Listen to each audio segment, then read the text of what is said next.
Hello, thank you all for joining today's webinar on budget implementation monitoring as part of gender responsive budgeting. This webinar is co-hosted by the International Budget Partnership and the Gender Budget Watchdog Network. My name is Sally Torbert. I work with the International Budget Partnership, or IBP, on our Budget Credibility Initiative, and I will be your moderator for today's discussion. To get us started, there is translation available in French, Spanish, Macedonian, Serbian, Albanian, and Romanian. So next slide, please, Claire. We would like to ask, as we get going, that you go ahead and select your preferred listening and speaking language using the translation button on the bottom of the Zoom screen. And as we wait for a few more people to join us, we would like to ask everyone to go ahead and start introducing yourself in the chat to each other. And this is we would ask you to write your name, your country, and your organization. And I'm going to go ahead and introduce myself in the chat so you'll see what we mean. And the chat button is also at the bottom of your screen. So as we are all introducing ourselves, and I see that already we've got some people starting to introduce themselves. Hello, Mirsha, wonderful. Bosnia and Herzegovina, wonderful to have you with us. Great, I see introductions coming in. Thank you for that. I would just want to give a quick overview of what this webinar is and what we hope to discuss today. So this webinar aims to share ways that civil society can strengthen gender responsive budgeting through budget implementation monitoring. And that means that by the end of this webinar, we hope that we will have shared experiences, resources, and methodologies used by civil society groups to hold government accountable for implementing commitments made as part of gender responsive budgeting or in support of gender equity initiatives. So this webinar came about as the result of discussions that took place during a recent conference organized by the Gender Budget Watchdog Network, the Center for Research and Policy Making, CRPM, UN Women, and IBP. And this was a very dynamic conference where the discussions highlighted a shift in thinking for many civil society groups, where we were recognizing that gender responsive budgeting is not just an effort by government, and that in many countries, civil society groups can and already are working in tandem with governments to strengthen gender responsive budgeting efforts. And we're hoping today to expand that conversation with organizations across the world, including you. And this webinar is a first step for us to connect, exchange, and hopefully embark on further collaboration and learning around ways that CSOs can engage on gender responsive budgeting. We have 5 experienced speakers that I will introduce shortly, but to get us started, we want to hear more about all of you who are with us today. Many of you already have had experience with gender responsive budgeting, but it may have only been through maybe one phase of the budget process. So in the chat, we are going to be sharing a link to a survey platform called Mentimeter. I am going to put a link in the chat, so I hope you can all open the chat, and you will see there, and Claire O'Donnell's put it in as well, so there's a link there to Mentimeter. And this is a Mentimeter where we're hoping to ask you all to open that link and let us know about your experience with gender responsive budgeting. So in your experience, what phase of the budget were you engaging with? And we have 5 options here. You can pick more than one when you vote. There is budget formulation, or the drafting of the budget approval, which is by when the legislature approves the budget, so engaging with the legislature. Budget execution, or budget implementation by the executive. And then budget oversight, for example, by supreme audit institutions, or legislative oversight of the audit report or budget implementation. Or if this is your first time engaging on gender responsive budgeting, you can let us know that as well. That's another option. So great, we've got people already submitting their responses. This is fantastic. I'm going to give 1 more minute for our remaining participants to vote. We have about 40 of you voting, so maybe half of those who are with us today. So I'm going to wait 1 minute for everyone to vote. Oh, we've got some people putting in the chat too. Thank you. Wonderful.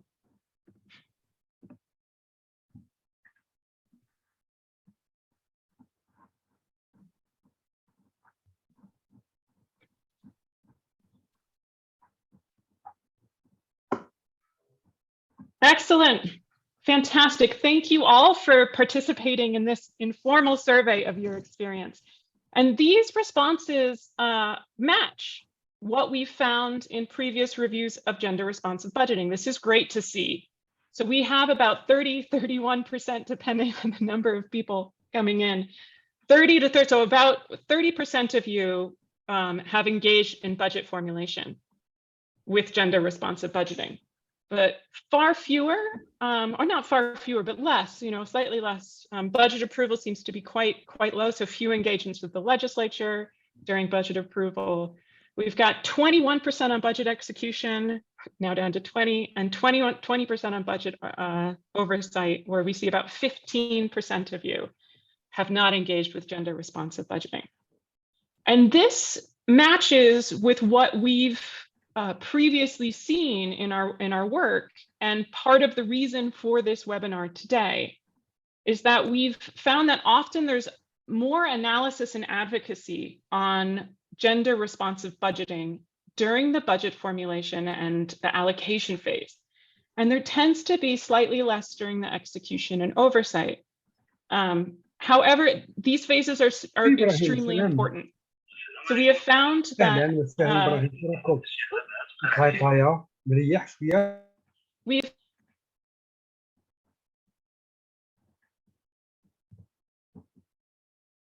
Sally, you're muted. Thank you, Paulo. That even when there is a gender responsive budget, that funds are often shifted during budget implementation in ways that may have a disproportionately negative impact on women, and that the gender responsive commitments that were made may not be delivered at all. And so monitoring of budget implementation can help identify where policies and spendings do not respond to the needs of women, and where an improvement is required so that public finance allocations are actually being implemented as planned to contribute to societal equity. So we see that many of you have, in fact, engaged before, and so we hope to hear from you later about those experiences. So today's webinar will be 5 speakers who have all kindly agreed to share their experience of working on monitoring budget implementation, for example, by tracking expenditures related to gender or as part of gender responsive budgeting efforts. Following these speakers, we will have time for questions. And then our colleague Claire O'Donnell from IBP will also be sharing a proposal for us to work together and for us to identify who would like to work with us on a joint working paper where we will be seeking contributions and inputs from groups and individuals who have been engaging on this aspect of gender responsive budgeting. At the end of the webinar, we also hope to seek those specific experiences and lessons from individuals who are with us today. To keep us to time, we only have about 90 minutes. We have asked that each of our speakers limit their remarks to brief interventions. So I hope that you will all understand if I have to intervene to keep us to time. And during these presentations, we would like to invite you to think about how their experience is similar or different to your own, whether that approach could work in your country. And we invite you to share questions and clarifications for our speakers in the chat, which we will come back to in the questions and answer phase. So with that, I'm very excited to hand it over to our first speaker. Godson Alarito is with the International Budget Partnership in Ghana, and he's going to be presenting on research that has been done this year on budget credibility trends in different sectors. And so this is looking at whether the budget is being implemented as planned, and including how this relates to tracking gender spending and the results that they found in Ghana. So Godson, over to you. Okay, Sally, thanks for the opportunity. Hello, everyone. Okay. So I'm moving straight because we don't have time. Yeah. So IBP has been working on tracking budget credibility in government spending. IBP defines budget credibility basically as the ability of governments to meet their expenditure and then revenue targets during the year. So we are interested in this issue basically because when governments underspend against the budget or spend less than what was allocated by Parliament in the annual budget, then this can deprioritize spending in key sectors and deprive critical programs of needed resources. So underspending is a particular challenge, for low-income countries, and governments tend to underspend most on social sectors such as agriculture and health. And critically, these are also sectors that are important for women's well-being and then efforts to achieve gender equity. So one of our recent, research as an IBP has been to look at, how government spending towards the SDGs by using proxies of ministries, departments, or fractional spending in 7 sectors that relates to 10 of the Sustainable Development Goals from 2018 to 2020. We did this with CSO partners and then research institutions in 13 countries. And this relates also to the SDG indicator on budget credibility, which is SDG 16.61. Our research basically found that water and sanitation, gender, and then the environment had the lowest rates of budget execution. Here is some data highlighting the budget execution rates on gender. On average, we see that spending, our researchers identify that gender was underspent by close to 15% of the allocated budget. And the chart also shows that this represents a lower implementation rate compared with the aggregate budget, which means that during budget implementation, spending on gender is deprioritized in most of the countries we sampled. So the question is, what does this play out for spending? The low execution rate on gender spending, what does it mean? Critically, most of our researchers could only identify proxy spending through ministries of gender or gender-focused programs. For example, while all 13 countries have established policies on promoting gender equity, only 3, Senegal, Mexico, and Argentina, have put in place systems for systematically analyzing or tracking spending across ministries and programs that advance gender equity objectives in these countries. Most budget documents do not provide the level of detail or presentation of data that allows for tracking gender-related spending or understanding how government spending impacts gender equity.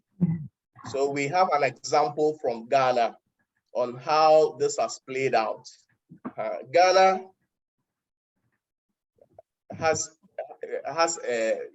or publishes an SDG budget report, and prior to that, the country tried to pilot gender responsive budgeting back in 2008, and the pilot was in the health sector, education, and agriculture, and it has stalled. Efforts in that regard have stalled. Nothing much has happened beyond 2008, and in 2015, the government sought to introduce national gender policy, but that also did not yield any positive impact towards advancing GRB. And what we have continued to observe is that underspending, particularly on the gender ministry, has also persisted, and it has averaged about close to 20% compared to 2% underspending of the aggregate budget between 2018 and 2020. But the positive development is that in spite of all of this, Ghana has put in a mechanism that tries to track allocations to each of the 17 development goals. And this, the Ministry of Finance publishes in its annual SDG budget report. And the only limitation with this SDG report is that it only tracks allocation across ministries related to the SDGs, and in our case, SDG 5 on gender equity, and that is all it does. But we saw this to be inadequate, and so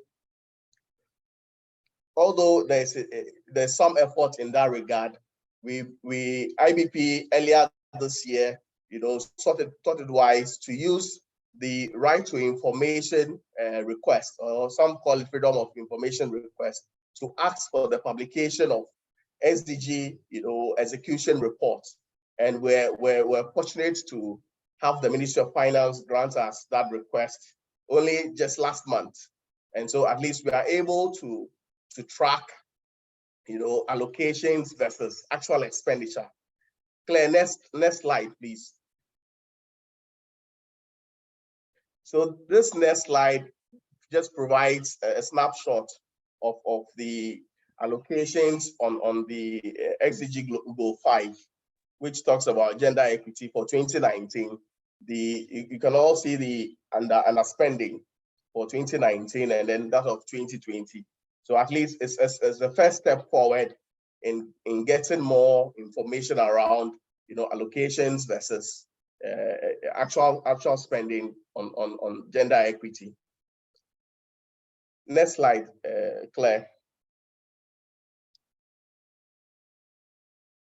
So what is next for GRB in Ghana?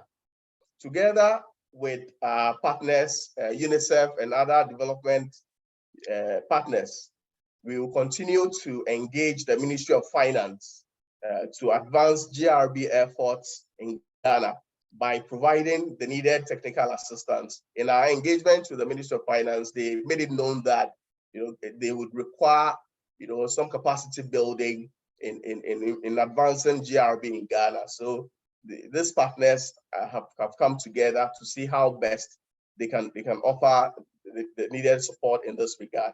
And we will also keep pressing for improved execution of the budget, because it is critical so that Ghana would provide the needed funding so that we can achieve our target of gender equity going forward.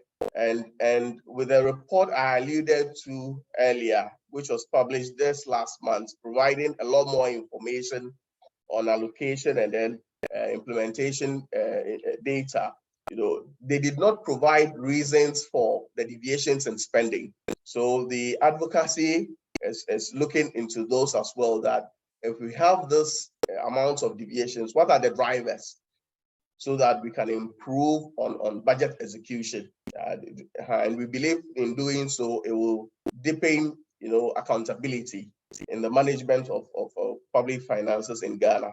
So in summary, what can civil society organizations do to better understand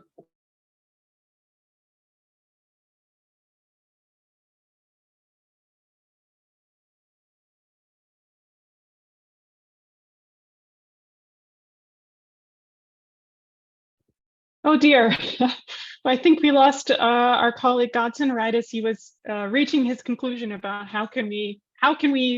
what lessons do we have for other civil society organizations who are working in this space, who are interested in knowing, is there a challenge in the implementation rates for particular sectors or for a gender specific ministry? And I'll just note that we do have links to the research that has been published on this that we will share in the chat shortly, and that we are also very happy to share this methodology. And I guess a key takeaway was just I'm happy to hear from others as well tracking gender across different line items, across different ministries. And we have a question from Claudia we'll get back to. It can be a huge challenge. So interesting to hear if others have done something similar or have a different approach for addressing this issue of how do we understand what spending is in the budget that we should be paying attention to. And so to speak to the ways that civil society has been engaged in this, I'm very excited to introduce our next speaker. So Maria Risteca is the Executive Director of the Center for Research and Policymaking, or CRPM, based in North Macedonia. And Maria is going to be speaking with us about Gender Budget Watchdog reports on execution monitoring. So Maria, over to you. Thank you very much, Sally. Thank you, Claire, for organizing, and the team of the Gender Budget Watchdog Network. Merciha, Ernera, Zlatko, everyone, Slavica, that were involved in the preparation of this wonderful event. I will be speaking from the perspective both of the Center for Research and Policymaking and the Gender Budget Watchdog Network, which is a network of over 80 CSOs, which are located in the Western Balkans and Moldova. CSOs that are using gender responsive budgeting tools in order to hold government accountable. Next slide. Our first experience of working with gender responsive budgeting is dated since 2007, when actually CRPM has developed the gender budget watchdog methodology, which had previous slide, which had actually this methodology was a budget monitoring methodology with gender elements, and based on this methodology and trial and error process, later on we have together with partners such as UN Women, we have developed the Gender Budget Watchdog methodology, based on which we have trained and mentored over 100 CSOs from Macedonia, Albania, and Moldova, and with the Gender Budget Watchdog Network in the past 3 years, with support of the Austrian Development Agency and the Swedish International Development Agency, have trained 88 CSOs, and 42 of them were mentored to produce a Gender Budget Watchdog report. Since 2007, we are proud to say that we have been involved in production of over 60 Gender Budget Watchdog reports that have been produced, published, and advocated for in the region of Western Balkans and Moldova. This is the south part of Europe, north from Greece, and it is a region which is very vibrant, very dynamic, and I would say also struggling with rather patriarchal gender roles that are predominant in society. Next slide.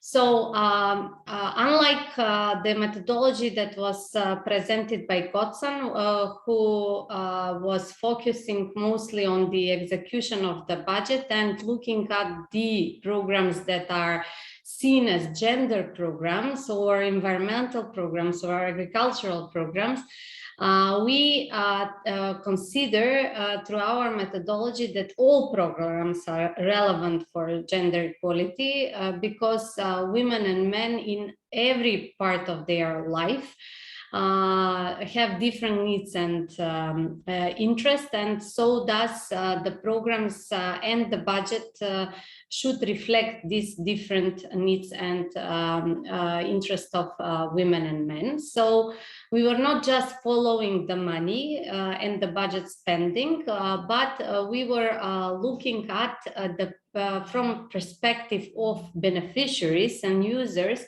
on the budget spending. We wanted, and our methodology is all about determining who is winning and who is losing from budget execution. and how we can actually improve the design of the policies and the budget that is supporting their implementation in order for them to be more effective, more efficient, and more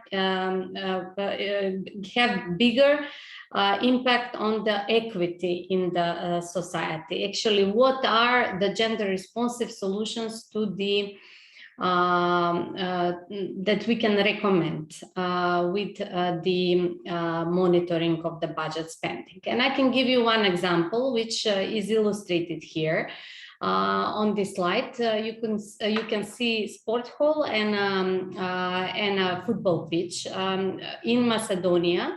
For example, one of the budget spending monitoring reports that we have written is about the budget program on sport infrastructure, which, if you follow the rationale of Godson, who was presenting before, would definitely not fall under gender equality program. So we were looking at this program where the Macedonian government has planned building of 80 football pitches and 30 sport halls. From a perspective of beneficiaries. Of course, our analysis showed that 98.9% of the beneficiaries of the football pitches would be men, whereas a more balanced distribution of beneficiaries we determined at the sport halls, because these were multifunctional sport halls where different sports could be practiced, from basketball, football, volleyball, handball, also used for different other types of physical activities like dances and so on.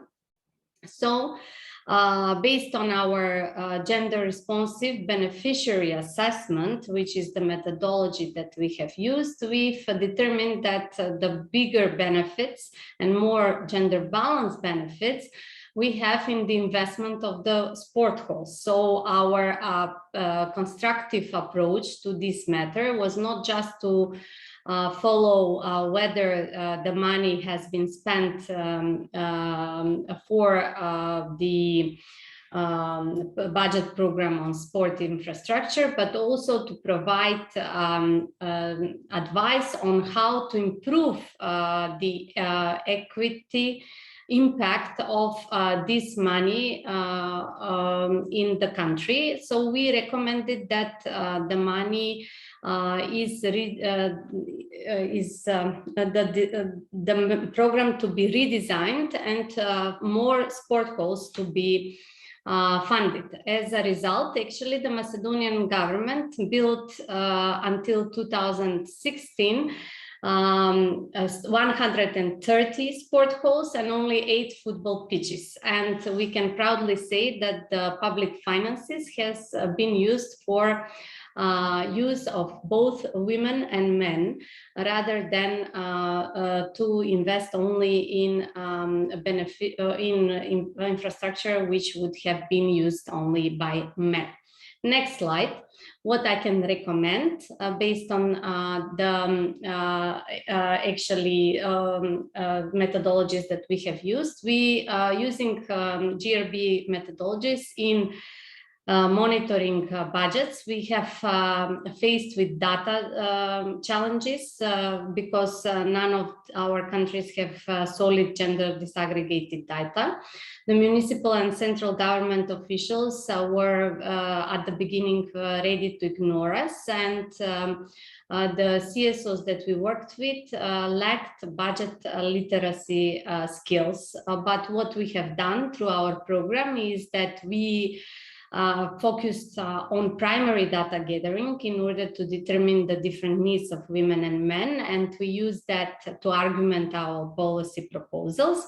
We have used costing and cost effectiveness assessment as tools in order to come up with policy designs which would persuade municipal and central government officials to adopt the recommendations that we were giving.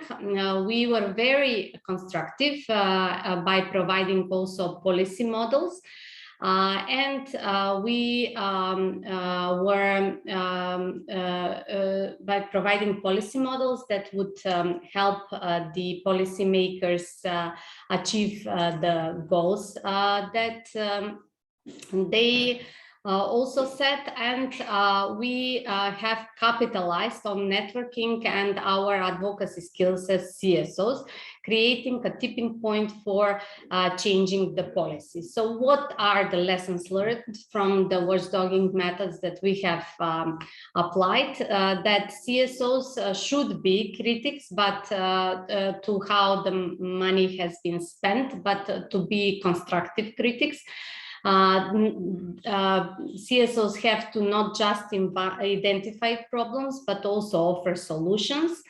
CSOs should use the networks and speak in one voice to create a tipping point for the policy change. And we can offer membership in the Gender Budget Watchdog Network in order to create such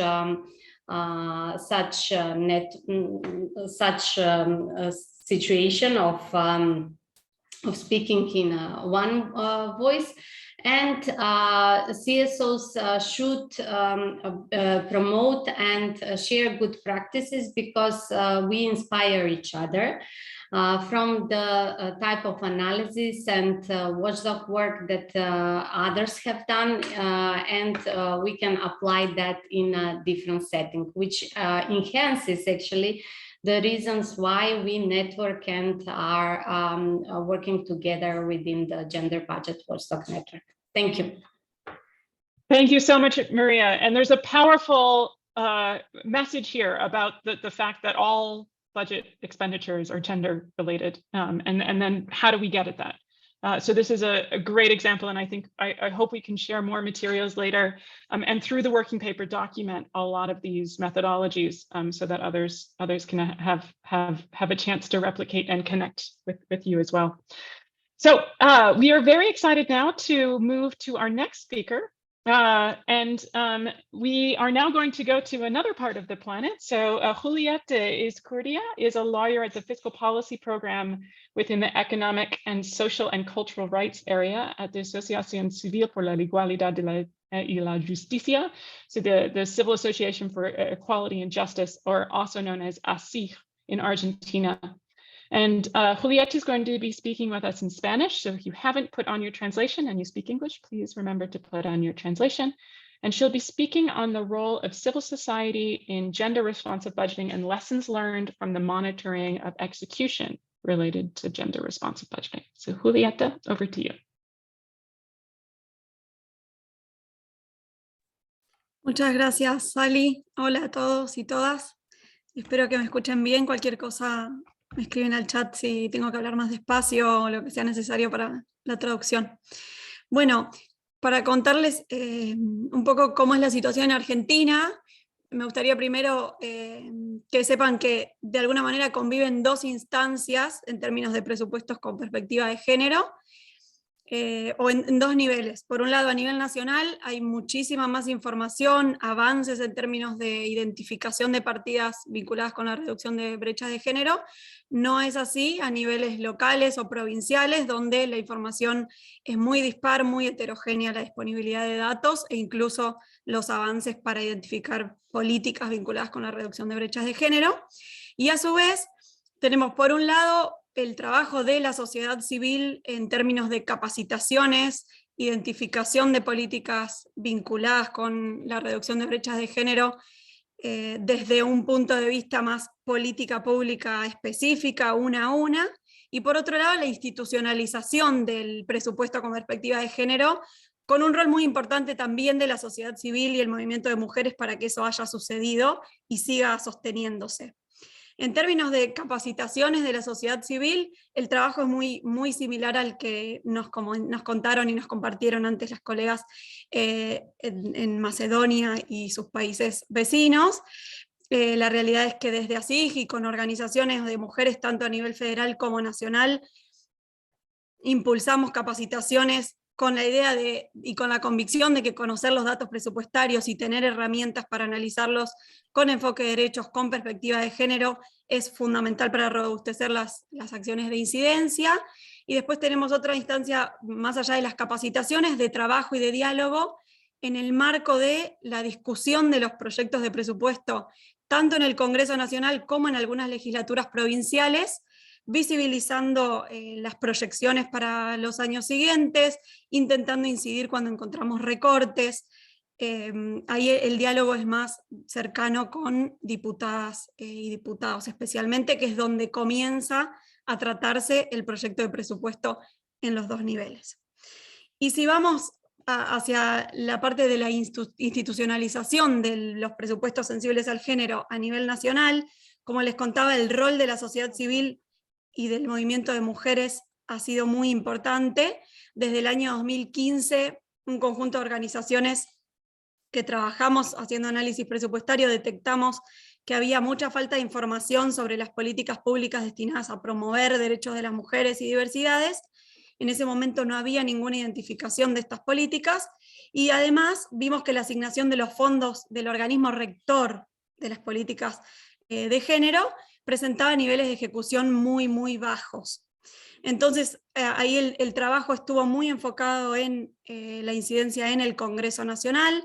Presentamos este problema a los diputados, pero ese año no conseguimos nada hasta el año siguiente, cuando, a pesar de los anuncios del gobierno sobre la voluntad de priorizar la agenda, sobre todo de lucha contra las violencias, en Argentina, después del año 2015, hubo una movilización muy grande a partir de un femicidio muy cruel, y a partir de ese momento, todos los años, hay una movilización anual en torno a temas vinculados con violencia de género, y fue a partir de eso que se decidió empezar a planificar planes de acción interministeriales que convocan a todos los ministerios a nivel nacional para impulsar políticas de lucha contra las violencias. Pero lo que encontramos en el presupuesto en el año 2016 fue que para el proyecto del año siguiente no había fondos para ese plan, no había partidas presupuestarias identificables, y no solo eso, sino que se reducían los fondos para el organismo a cargo de coordinar ese plan.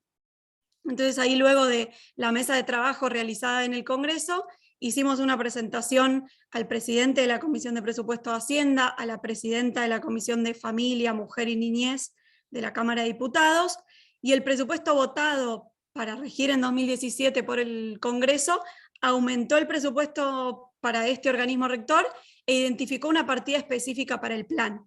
Y eso nos daba a la sociedad civil la posibilidad, y nos dio después, de monitorear el presupuesto destinado al plan. Sucedió en el medio que el Poder Ejecutivo, cuando distribuyó el presupuesto, decidió recortar esas partidas, entonces fue necesario iniciar una acción judicial, acompañar esa acción judicial por una conferencia de prensa. La cobertura de periodistas feministas fue muy importante para que el gobierno revierta esa decisión, y en 2017 el Plan Nacional tenga un presupuesto monitoreable, transparente, para entender cómo se estaba distribuyendo el presupuesto para erradicar las violencias. Y en paralelo se impulsaron dos acciones. Una, en el marco del Plan Nacional de Gobierno Abierto, se creó un compromiso para monitorear la transparencia presupuestaria de ese plan, porque había en principio solo 4 de los 12 organismos con información monitoreable sobre las acciones que iban a implementar para erradicar las violencias. Y ahí pudo el organismo rector, junto con el Banco Interamericano de Desarrollo, crear una matriz de relevamiento, identificar más de 180 acciones de los diferentes ministerios que hoy, y ahí les cuento como más la historia, tienen etiqueta PPG, le decimos acá presupuesto con perspectiva de género, y ese es un poco el recorrido previo, porque en paralelo hubo un plan de igualdad de oportunidades y derechos que se propuso implementar el etiquetado de PPG, y de esta manera se comenzó con la metodología que hoy tenemos. Para diseñar esa metodología se tuvieron en cuenta dos cuestiones. Una, las autonomías que propone la CEPAL, la autonomía económica, la autonomía física, la autonomía en la toma de decisiones y la transformación cultural. Y se clasificaron las partidas según el impacto que se suponía que tenían en la reducción de brechas de género. Y ahora explico por qué no. Sorry for interrupting you, Julieta. Do we have the Macedonian translation? Because I'm in the Macedonian channel and no translation is here.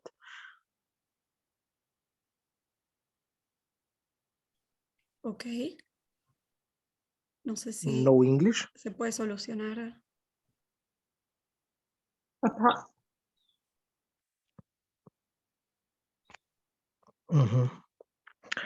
Because Apologies for translation issues. I can hear freely good. I can hear English quite well. Yes, we're on English Latgo, so we can hear English. Okay, sorry. ¿Se escucha bien? In the English, we can hear your translation, Julieta. So, Okay. but my apologies, we are hitting the end of our time. So if we can finish up quickly and hopefully we can resolve the Macedonian translation issues. Can we continue, Zlatko? Yeah, sure. Okay, please, Julieta, if you don't mind. Bueno, continúo. Bueno, entonces les estaba comentando cuál fue la primera metodología de etiquetado nacional. Se clasificaron las partidas teniendo en cuenta las diferentes autonomías y se encontraron, por un lado, partidas con impacto específico en la reducción de brechas de género, con un impacto ponderable, es decir, que no necesariamente todo el programa presupuestario tendía a reducir alguna brecha, sino una parte, pero no se ponderó ese impacto. Después, dos categorías más con impacto no ponderable, por lo tanto no tienen etiqueta, y sin identificar. O sea, no se sabe si aporta o no a reducir brechas de género. Entonces, las limitaciones que encontramos en esta metodología original es que, por un lado, el foco estaba puesto en los programas presupuestarios ya existentes y no en las acciones que se llevaban a cabo dentro de esos programas. Hay una aclaración: en Argentina el presupuesto se diseña por programas, no por resultados, entonces ahí ya hay una dificultad de base con la forma en que se diseña el presupuesto, porque muchas veces los programas incluyen acciones muy diversas y difíciles de ponderar y de clasificar según si tienden o no a revertir brechas de género como programa. Entonces, de alguna manera, se confió en que los programas alcanzaban los resultados buscados, también sin hacer evaluaciones previas sobre esos impactos o esos resultados. Entonces, para identificar esas partidas no se midió el impacto de cada programa en la reducción de las brechas, pero sí vemos, luego de esta metodología original, algunos avances alcanzados también con gran protagonismo de las demandas de la sociedad civil. En el año 2019 se creó en Argentina un ministerio. Antes no había Ministerio de Mujeres, Géneros y Diversidad, sino que había organismos con jerarquías inferiores y con presupuestos mucho más bajos. En 2020 se robusteció muchísimo su presupuesto como organismo rector, se creó una dirección de género dentro del Ministerio de Economía, que es quien trabajó principalmente con el Ministerio de Mujeres en la metodología, en la profundización de la metodología de PPG, y en la construcción de indicadores para medir brechas de género y así poder ponderar las partidas etiquetadas. Porque con esos ponderadores se supone que vamos a tener más posibilidad o mejor posibilidad de monitorear los alcances de las políticas. También se hicieron talleres desde el Estado con las provincias para impulsar el PPG en los gobiernos locales. Se creó una mesa interministerial de políticas de cuidado, cuyo hito este año fue la presentación de un proyecto de ley de políticas de cuidado que cuenta con el apoyo muy fuerte y una demanda también detrás del movimiento feminista. Y hay dos monitores. Apologies, Julieta. Sí.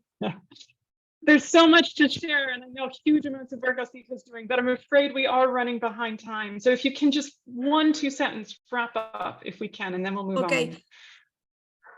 Sí, cierro con algunas lecciones aprendidas. El trabajo en coalición para nosotros es fundamental porque da resultados y es por eso que sostenemos que necesitamos una sociedad civil fuerte, con demandas unificadas y claras, con capacidad de análisis presupuestario. Por eso es importante que más organizaciones aprendan y puedan usar el presupuesto como herramienta de incidencia.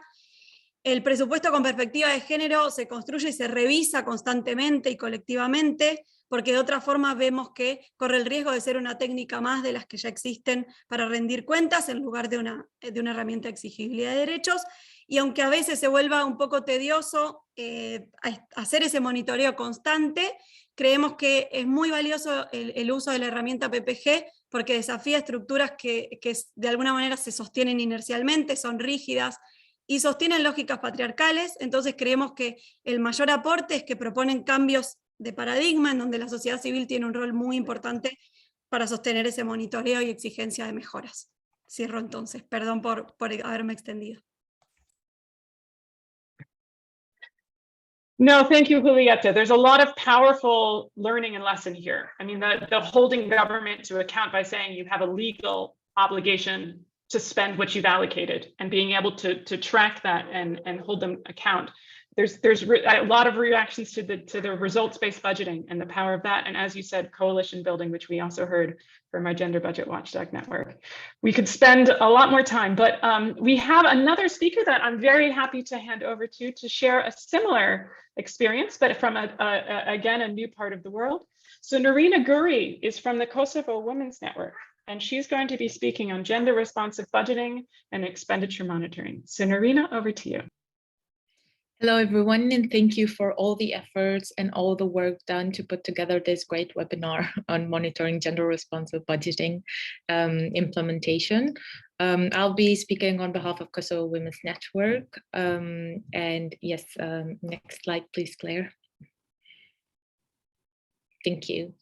A short history of GRB in Kosovo started with developing a GRB methodology together with Dr. Elizabeth Kletzer, budget and finance officers, and Kosovo Institute for Public Administration. We worked with ministries and municipalities in sectors of social welfare, labor, education, trade and industry, better environment, diaspora, and agriculture. I'm going to keep it short, but everything on the background and the details are there for you, and the slides will be shared with you. Next slide, please, Claire. Thank you. And the methodology for integrating GRB is very simple. It consists of 3 phases of collecting data on gender gaps through quantitative and qualitative methods, identifying then in the second phase objectives, activities, and indicators to address these and close these gender gaps. And the third phase is including this perspective and these findings in the budget documents. Next slide, please. We used a multi-level approach to doing GRB in Kosovo by training budget analysts on GRB at Ministry of Finance, mentoring and coaching one-on-one and in workshop departments and directors, heads and finance officers, and training gender equality officers in budget organizations at local and central level. So the knowledge stays within the ministry and the municipality, and they help finance officials to include gender perspective in strategies, in policies, and in economic categories expenditures. We also help them to review budget documents and help them with technical support with gender analysis and gender mainstreaming. Next slide, please.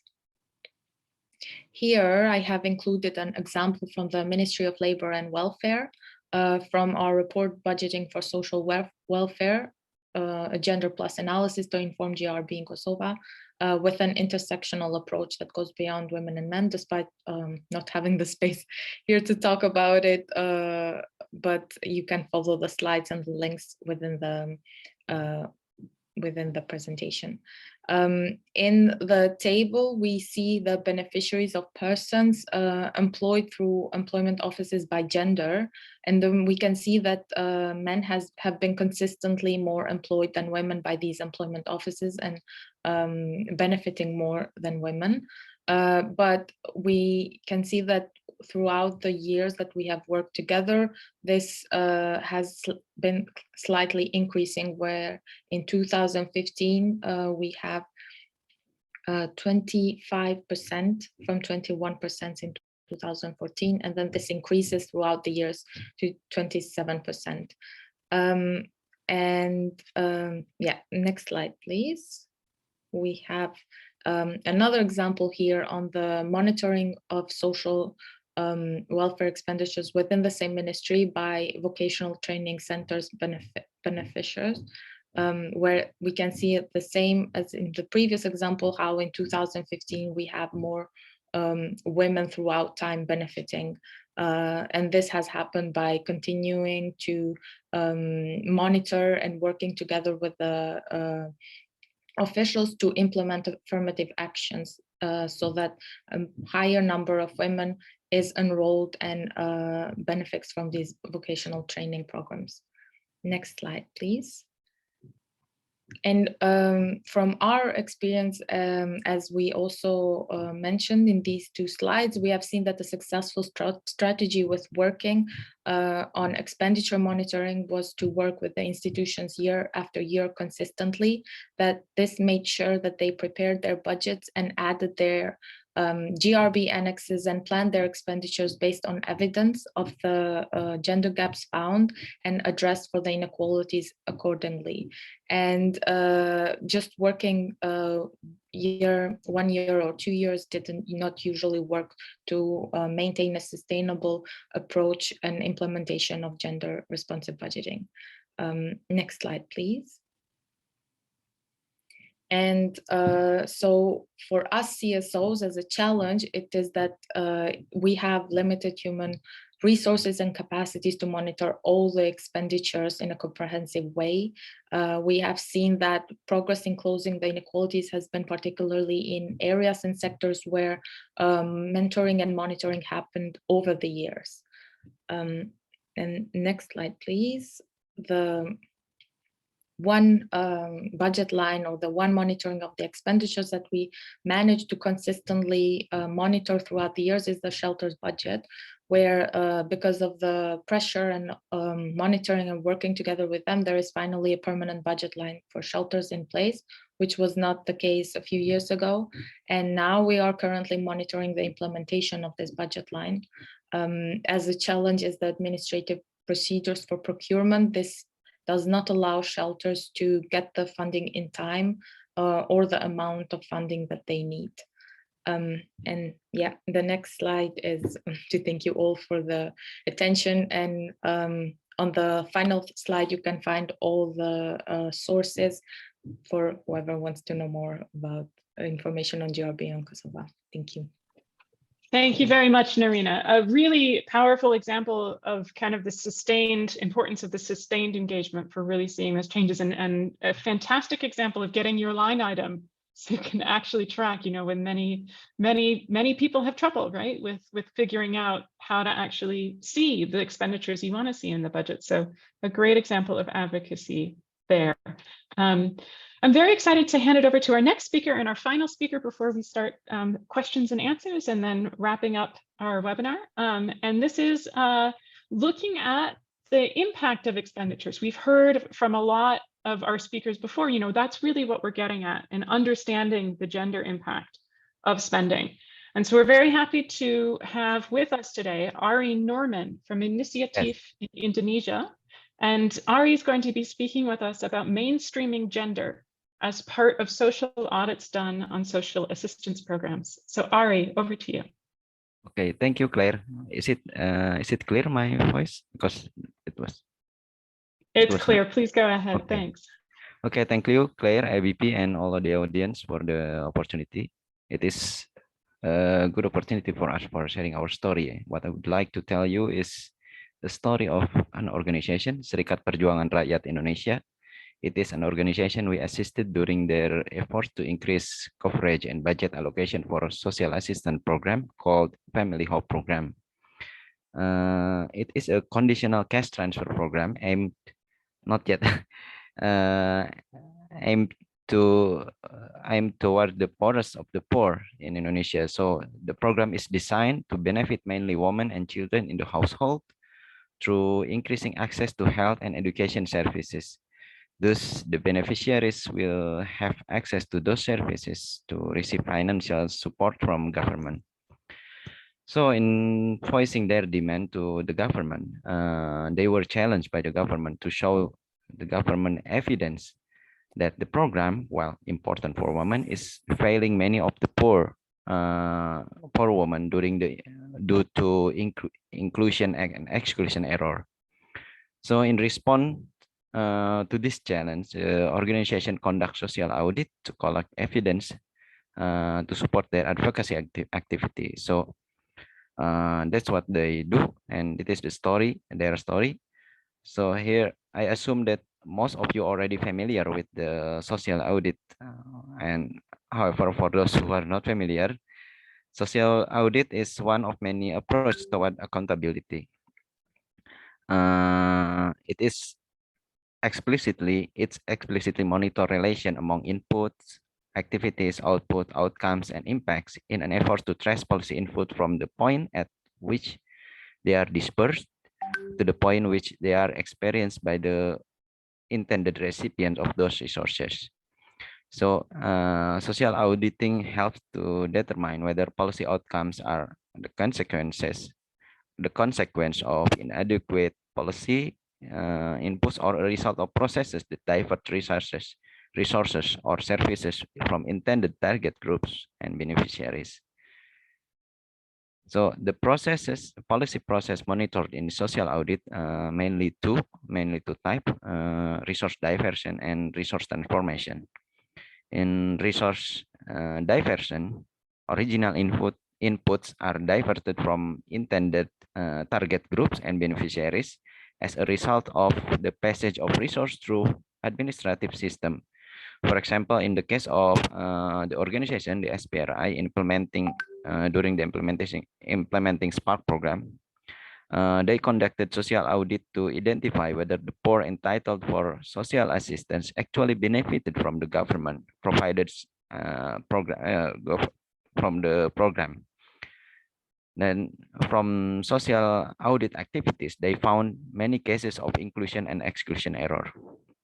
And there are a lot of households eligible for social assistance, but yet they do not receive the assistance. And vice versa, there are many households receive social assistance, but actually they are not eligible for it. The next one, resource transformation. It is far more important, not the slide, still the same slide.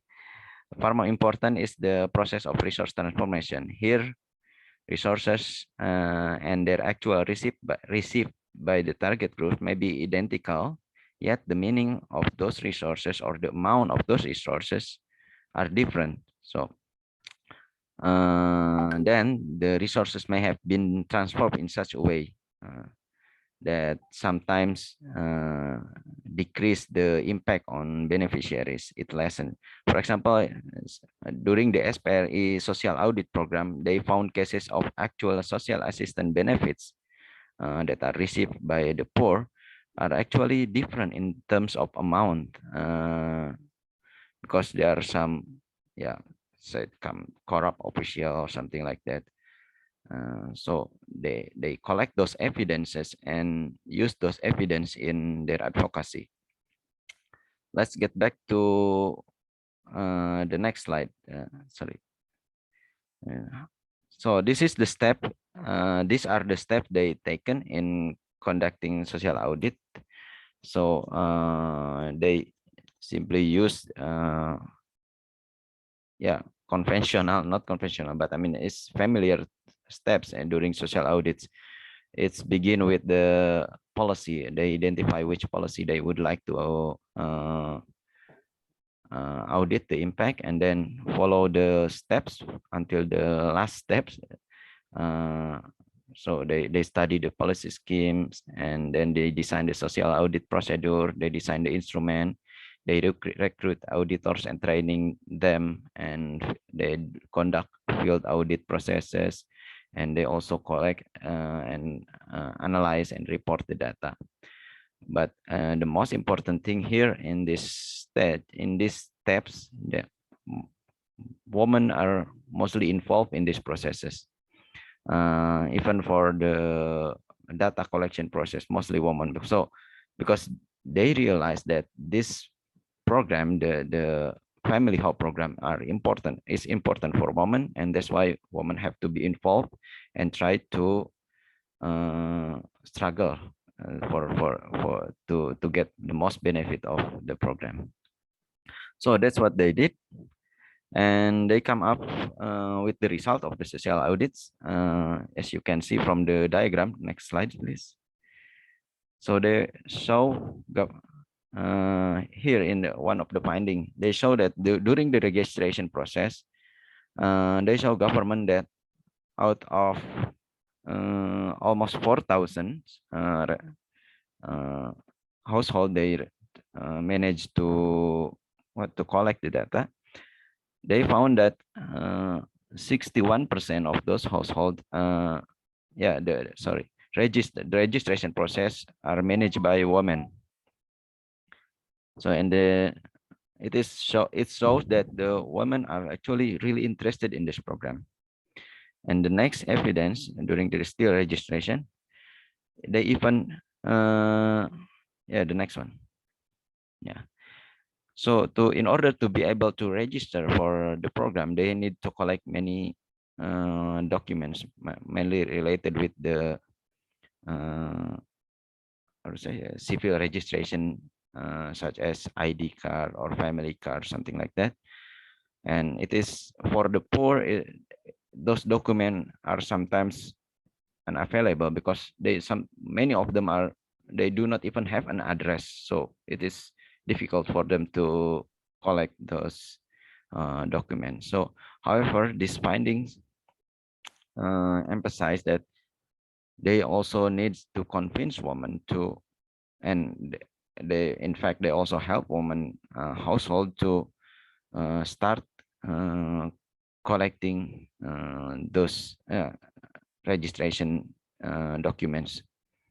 And the next slide is still, it is said that 68% of the information is managed or collected by women, because it is important. It is evidence as well that women are actively searching for information regarding how to register to the program, to the family help program.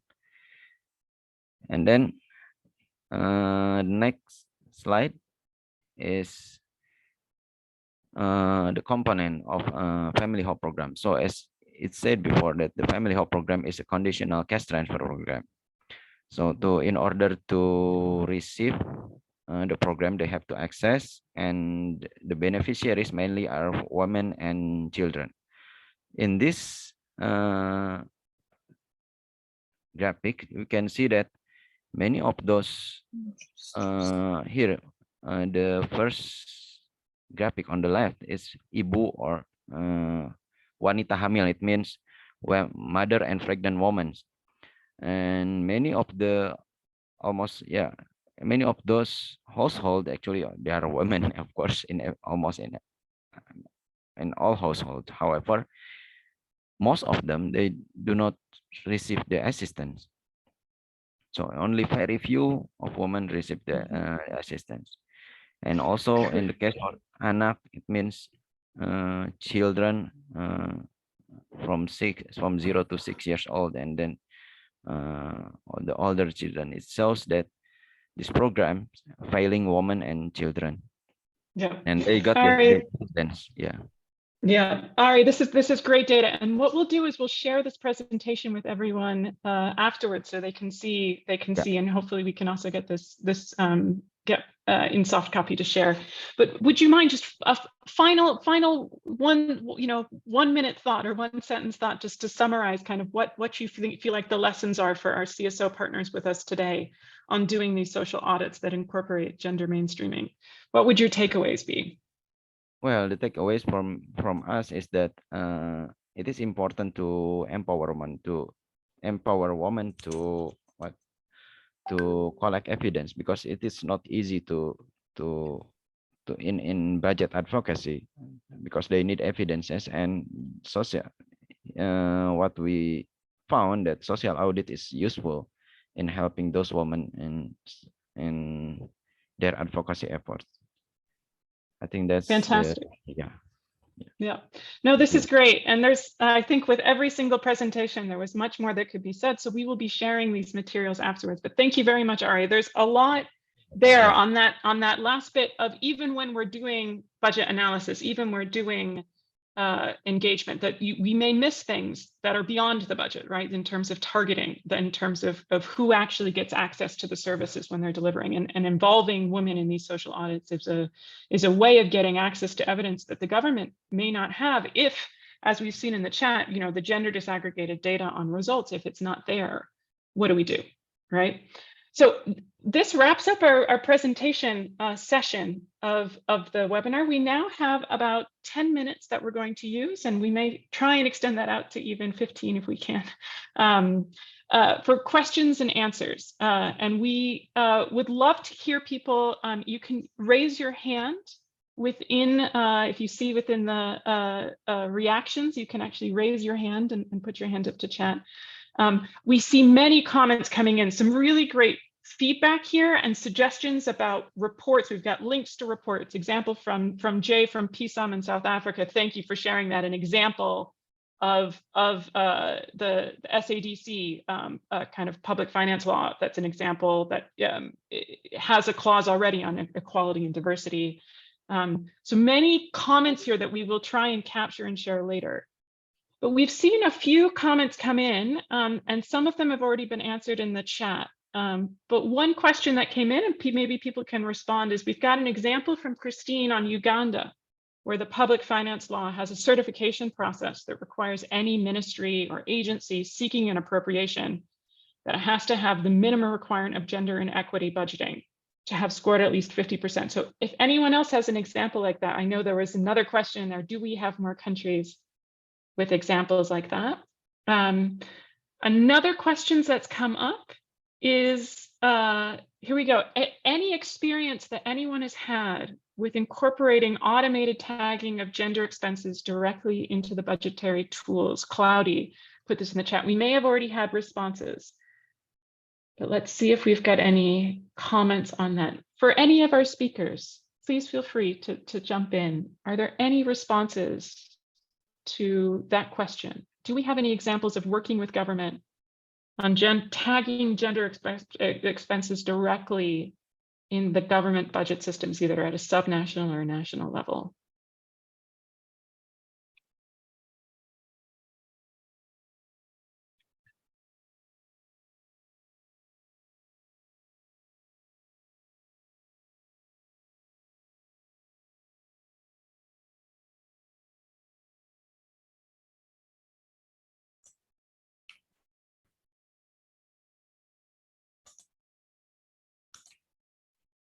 Thanks, Jay. Okay, not that you know of. Oh, Maria has a response. Thank you, Maria. Over to you.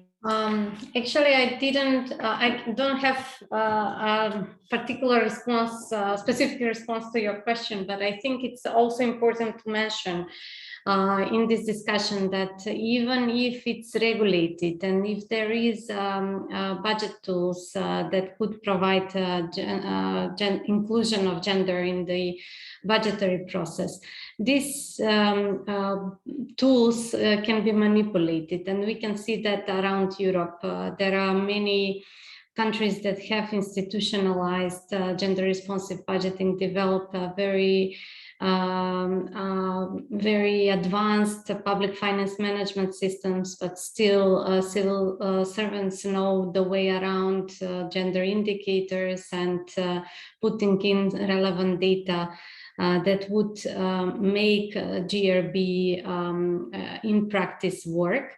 So I must say that the example of Spain, where the Ministry of Finance has a specific department of both on regional level. They have specific departments that look at gender responsive budgeting.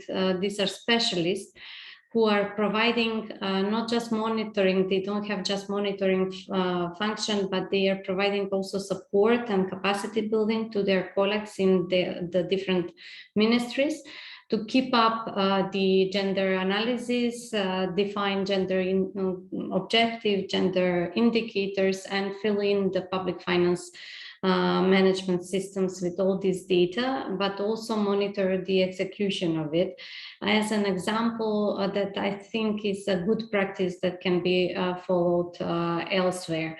There, of course, civil society is lacking initiative to follow the money from gender perspective, and this is an opportunity for all of us that are working on GRB to maybe liaise with our colleagues in Spain to have a double check on the budget implementation and to provide also independent assessment of the gender responsive perspective in budget implementation. Thank you so much, Maria. Very, very interesting, and an interesting point to follow up on to collect with our colleagues in Spain. And I see that there's also been a chat who's coming in and saying codes in the autonomous province of, apologies for the pronunciation, Vojvodina in Serbia, specially developed software that allows codes. Fantastic. So that's a great example there. Zlatko, I see you have your hand up. Over to you. Yeah, I don't know whether we have time, but I have only one question to Mr. Ari. Can you please clarify in short about what are the ways of collecting the information from the social audit and how to encourage more in order to be collected? Hello? Yeah. Could you please repeat again the question? Sorry. I was asking what are the tools that you apply to encourage more data to be collected, and what are the ways of collection of this data in terms of the social audit? Well, let me answer the second question first. The ways to collect it. Well, actually, we mobilize hundreds of, we call it kampung audit authorities. Actually, the women, they move from house to house, collecting data of every household, and they submit the data through an online platform. Well, actually, we use simply Google Form because it is very convenient and easy. And somehow we manage, that's why we managed to collect thousands of households in very short time, in about 1 week. So that's how we collect the data. And in order to ensure that they keep updating the data, I mean, they regularly visit those households as well, and encourage those who are not registered yet to prepare the necessary documents, and assisting them in preparing those documents and helping them to register through to local government. Because in order to register to as beneficiaries of those programs, they have to register through certain procedure. I mean, you know, the government system in Indonesia is quite long. It's from national level to the lowest level. There are 5 layers of government, so they have to follow each layer one by one, from the lowest level, from neighborhood level, and then to greater neighborhood, and then to sub district, to sub district, and then to district, and then the province, and then to ministry. So it's quite long. That's why those women need some assistance, because it is simply exhausting for them to register by themselves. So the SPRI, they collect this data, and they submit those data in bulk to the Ministry of Social Affairs. So it is quite helpful for the poor woman, for neighborhoods, because it allows them to be registered without having to follow all the long, lengthy procedures in order to get the assistance. Am I answering your question? Yes, thank you. Yeah, thank you. Wonderful. Thank you, Zlatko. Thank you, Ari. Yeah, that is such a difficult challenge to overcome, is how to get people responding to that, how to actually get the trust of people that they can share that information, that it's not going to come back, because sometimes it can be sensitive. Wonderful. I see that there's quite a few questions and coming in the chat still, but we also want to make space now for anyone who's been sharing any examples from your countries, or would like to volunteer an example that we haven't covered already that you think would be useful for the group. That would be great. So will we have a volunteer? We would like to invite an invite to come in and give us an example from your country.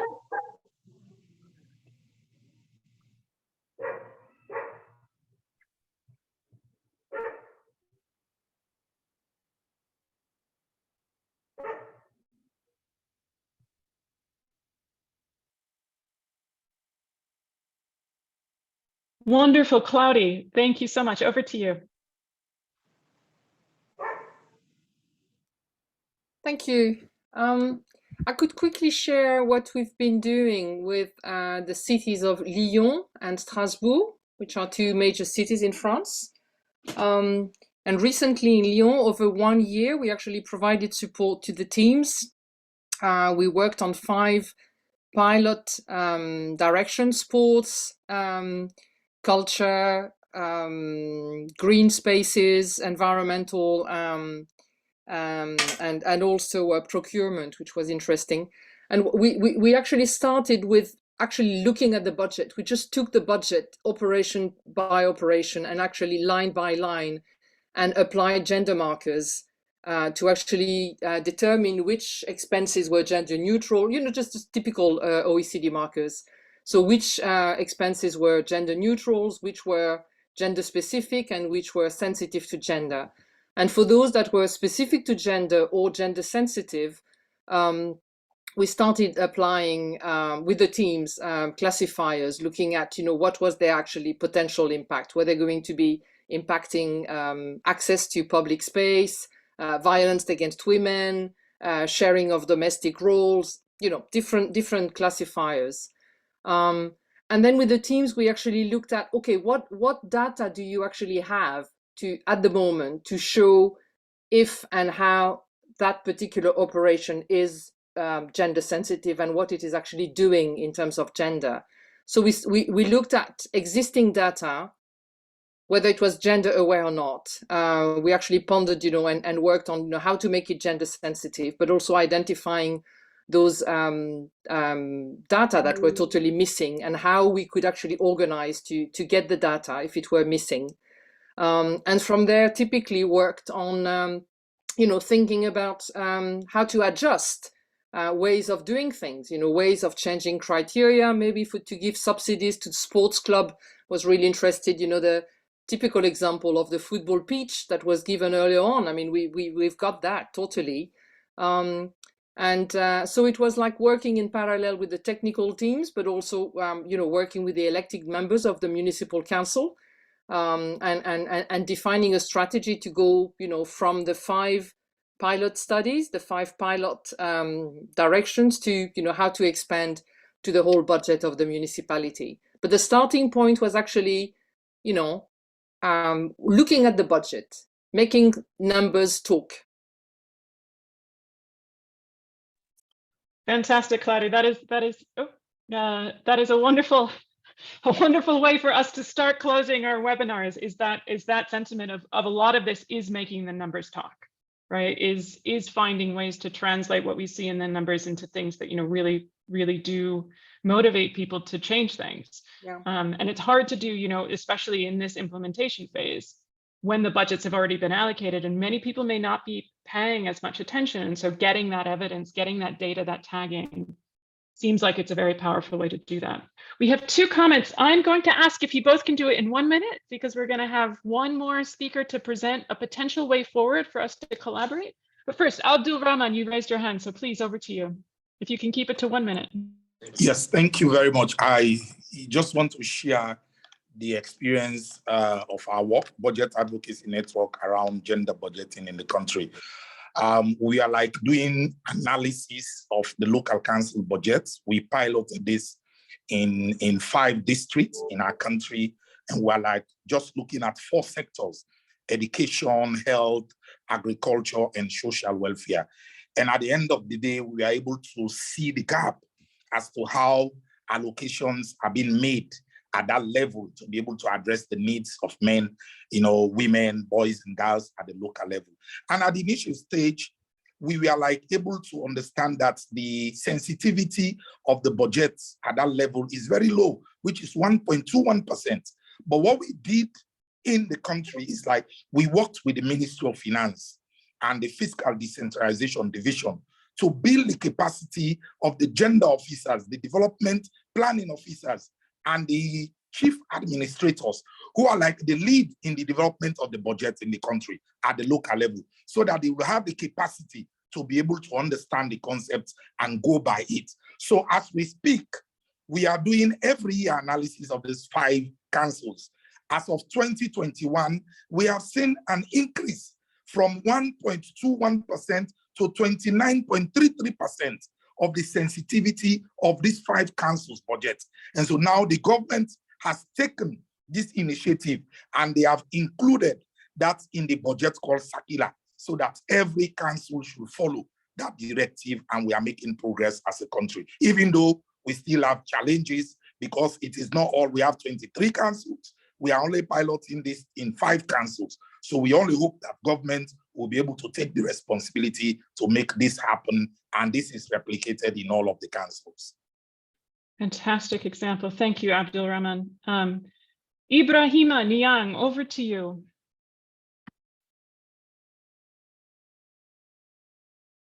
Merci tout le monde. Je vais m'exprimer en français. Et c'est juste pour dire que merci aux conférenciers, c'est très clair.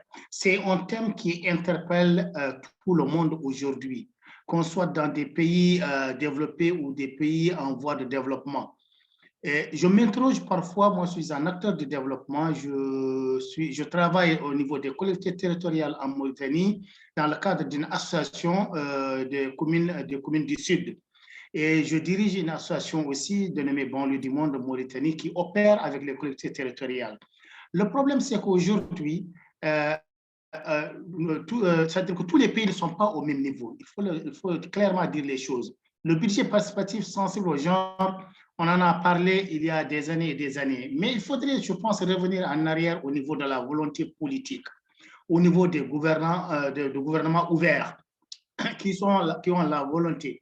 Est-ce qu'aujourd'hui, il y a des études dans certains pays qui montrent réellement qu'il y a cette volonté, que c'est des gouvernements ouverts, et qu'il y a des études qui montrent réellement qu'il y a une volonté d'aller en avant dans cette approche de budget participatif? Et encore, qu'est-ce qu'il faut faire? Parce que quand on parle de budget participatif, on touche un peu à un budget, donc c'est l'État. Donc c'est l'État qui octroie des allocations aux collectivités territoriales. Quand bien qu'il faudrait qu'il y ait des mesures d'accompagnement et qu'il faudrait aussi accompagner cela par des arrêtés ou bien par des lois, montrant que réellement c'est une condition qu'il faudrait faire. Comme on est dans une approche de participation, de transparence dans les biens publics, il va falloir aussi qu'il y ait des mesures d'accompagnement. Dans certains pays où l'injustice règne, est-ce que c'est possible aujourd'hui de dire qu'on va ouvrir, on sera ouvert et puis on va appliquer le budget participatif? Chers participants, j'aimerais que vous m'aidiez un peu à la définition aujourd'hui de cette gouvernance, de cette volonté politique de pouvoir asseoir une dynamique, de faire participer toutes les communautés et que chacun puisse profiter du budget de son pays. Donc, c'est ça que je voulais un peu intervenir. Merci beaucoup. Je trouve que la thématique est très importante. Si possible, d'avoir vraiment les communications en version française, ça allait être vraiment une grande chose. Merci beaucoup. Thank you very much, Ibrahima. That last point is huge, is the political will, the openness of government to work with us. It's massive. But we'd like at this point to thank you all very much for all your active contributions. And we would like to now shift to a final session where we'd like to propose a new way of collaborating together to document some of the experiences that we've had presented here, and then that you all have to bring to this conversation. And to give us that proposal of how we'd like to work together, I'm going to hand it over to my colleague, Claire O'Donnell, to explain. Claire, over to you. Hi all, thank you so much. I know we're short on time, so I'll be very quick, but I want to present this working paper that we are working on. It's, as we've heard from all these different experiences, there's so much that can be learned from sharing experiences, perspective, challenges from different contexts and learning how to adapt them. So we're proposing, we're having an open call for a working paper on this very topic of this webinar. And these are the 5 buckets that we are kind of putting different experiences and methodologies of budget implementation monitoring into. So as you can see, let me go to the next slide, where some of the experiences that we heard from today fall into them. I know I'm quick on time, so I'll go really fast. The first one is monitoring the implementation of policy commitments on gender and ensuring that they make it into budget allocations, approval, and execution.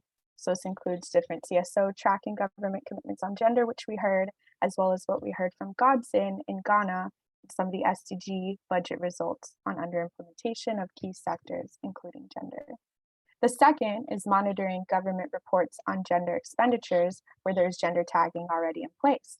We heard from Julieta talking on this, on the great monitoring reports on gender that ASIC is doing in Argentina, as well as some of the work from Godson. Third, we have monitoring budget performance reports for data for indicators of beneficiaries are disaggregated by gender. And we heard from Maria some of the great work that CRPM and the Gender Budget Watchdog Network are doing to both train and produce gender budget watchdog reports on execution. Number 4, we have analyzing impact of public spending on gender, where we heard from Ari an example of social audits that focus on gender.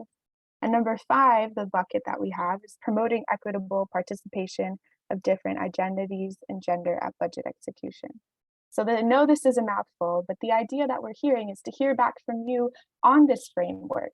Do you see your experiences fitting into these different buckets? We would love to hear from you. I've dropped a link in the chat to a forum to continue this engagement. We really want this webinar to be an open call to all experiences, all methodologies. I think there's so much that we have to learn from each other and our experiences. And I've just been so excited throughout this meeting to hear all the great experiences and questions that have been coming up in the chat. There's so much room for discussion. And at IBP, for sure, I can say there's a lot that we have yet to learn. So we hope that this could be a great opportunity for collaboration and continued engagement.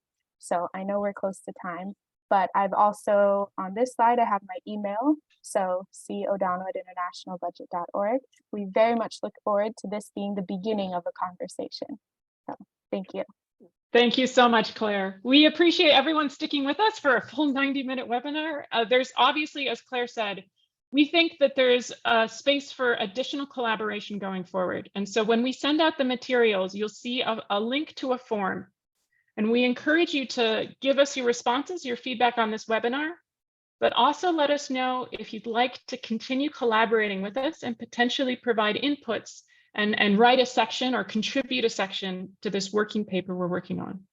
And with that, we'd love to thank you all for joining. I'd like to especially thank our co-hosts, CRPM and the Budget Network, the Budget Watchdog Network. Maria Zlatko, our colleagues, fantastic working with you. It's been a wonderful collaborative process, and my colleagues at IBP, Claire O'Donnell and Claire Schouten, have been providing a lot of work to put this together. thank you everyone for joining. We're wonderful to have you with us. We're so glad to meet you, and we hope this is a start of collaboration in the future. Thank you so much. Bye. Thank you all. Tout le monde, au revoir. Thank Thank you, and goodbye. Merci.